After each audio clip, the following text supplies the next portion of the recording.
places, like California, the same person votes many times. You probably heard about that. They always like to say, oh, that's a conspiracy theory. Not a conspiracy theory, folks. Millions and millions of people. To the inauguration, We had a massive field of people. You saw that. Packed. It went all the way back to the Washington Monument.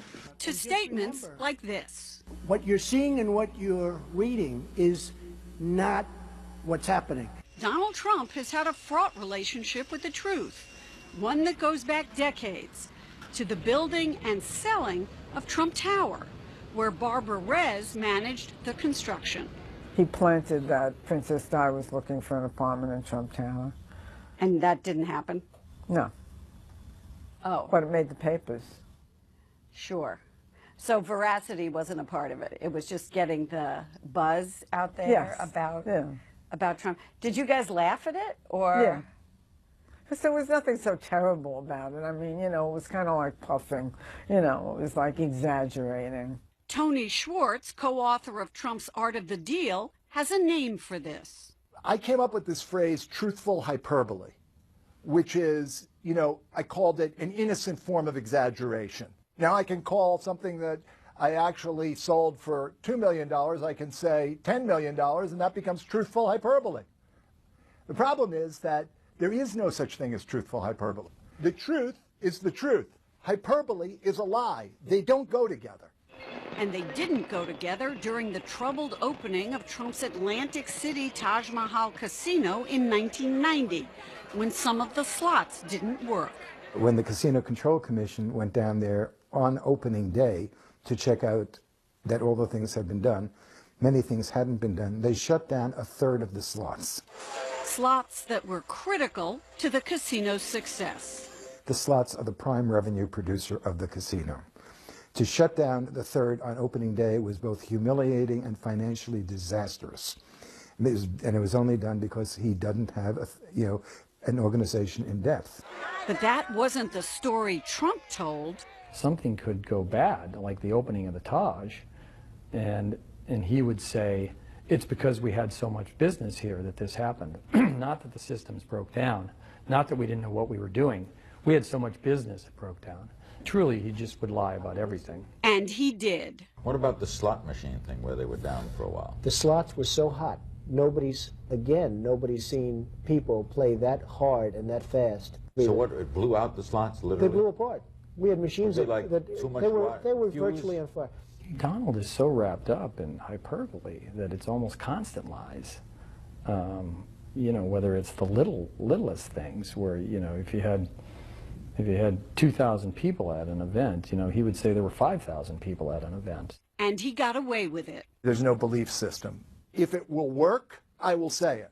If it stops working, I'll say it's opposite, and I will not feel any compunction about saying it's opposite because I don't believe anything in the first place. Switching gears is exactly what President Trump had to do after his press conference with Vladimir Putin, attempting to walk back this remark on election interference. My people came to me, Dan Coates came to me, and some others. They said they think it's Russia. I have President Putin. He just said it's not Russia. I will say this. I don't see any reason why it would be. In a key sentence in my remarks, I said the word would instead of wouldn't. The sentence should have been, I don't see any reason why I wouldn't or why it wouldn't be Russia. Seeing it from his perspective doesn't make a distinction between what's true and what's false. His only distinction is what will work and what will not work. And what happens when he's challenged with facts? What does he do? He has a genius, perverse genius for turning any situation into something that is evidence of his brilliance, even if it's not true. Gloria Borger, CNN, Washington. I want to bring in our CNN political experts here with me now. They are the New York Times politics editor, Patrick Healy, and senior political correspondent for the Washington Examiner, David Drucker. Patrick, lying, stretching the truth. I mean, this has worked for Trump in business. So what if he has a little fib here or there? Do you think his voters care?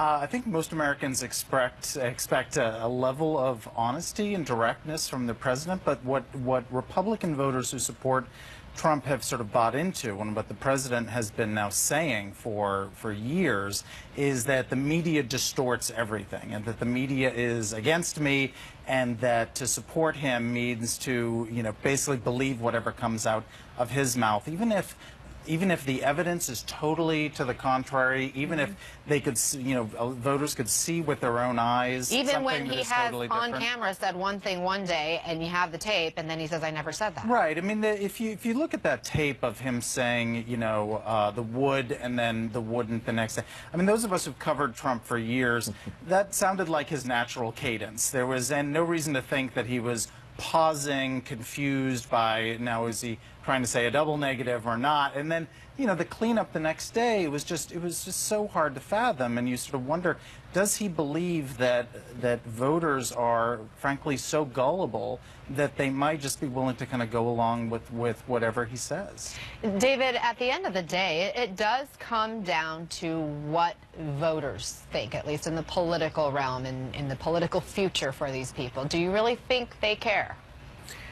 I think they care in a global sense. If you ask any voter, do you care if your politician tells you the truth, they'll probably scream at you and say, of course I do. I'm so angry. They've all been lying to me for years. And then they'll I asked that question in the context of, look at the economic numbers we just got yesterday and how well the economy is doing. Another president once famously said, it's the economy, stupid.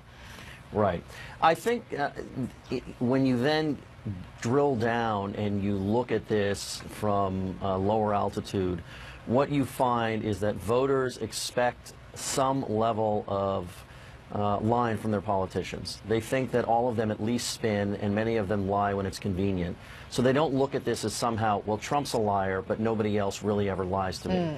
They think everybody lies to them. And ultimately, while they would like to have politicians tell them the truth, and they would tell you that that bothers you in general, that they have been lied to in a campaign, and then politicians get into office and don't fulfill their promises, what they really want is a government that works for them and policies that deliver. And so I think that that is one of the things that can work for Trump, especially with Republicans, but even with independents in an election in 2020, for instance, where it's going to be him versus another candidate, and he can frame it as a choice. It can be, sure, I may have told you some things that were a little bit squirrely once in a while, but about that economic growth and about those jobs, and about the fact that I delivered on X, Y, and Z campaign promise. These are things that can work for him, especially, Anna, because the expectations for him from the beginning have been so low, and so much of how voters react to a politician is about what they expect. If they vote for you because they think you're moral, and then you're immoral, it hurts them. But if they vote for you knowing you're immoral, when you then act immoral, it doesn't really diminish you. That's interesting. Now, Trump, he obviously is constantly talking about the fake news. That's a common term we hear out of his mouth. But he went a step further this week, it seemed, in his attacks against the press. Listen to what he told a group of veterans. And just remember, what you're seeing and what you're reading is not what's happening. Just stick with us. Don't believe the crap you see from these people.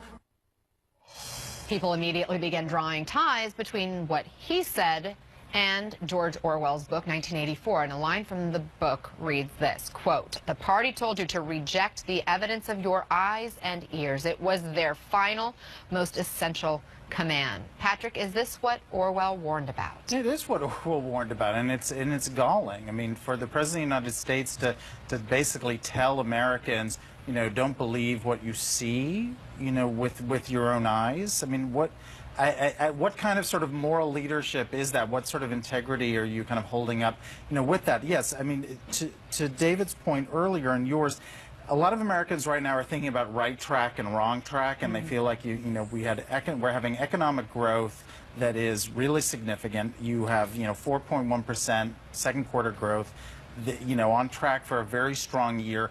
A lot of Republicans certainly feel like the right track, is here, and President Trump is leading in that way.